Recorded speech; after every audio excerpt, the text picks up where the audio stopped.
মহান আল্লাহর নামে শুরু করছি, যিনি পরম করুণাময়, অতি দয়ালু। আজ আমরা জানব কুরআনের আলোকে জাকাতের গুরুত্ব।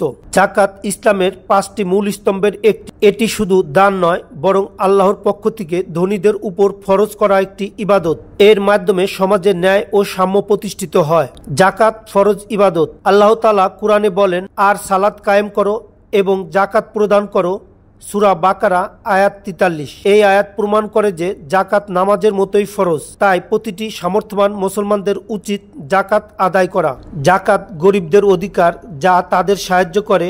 এতে ধনী গরিবের মাঝে ভালোবাসা বাড়ে, সমাজে সহানুভূতি ও সমতা প্রতিষ্ঠিত হয়। সম্পদের পবিত্রতা। আল্লাহ বলেন, তুমি তাদের সম্পদ থেকে সদকা বা জাকাত গ্রহণ করো, তা তাদের পবিত্র করবে ও পরিশুদ্ধ করবে। সূরা তওবা আয়াত 103। জাকাত মালকে পবিত্র করে আর বাকি সম্পদে আল্লাহ বরকত দেন।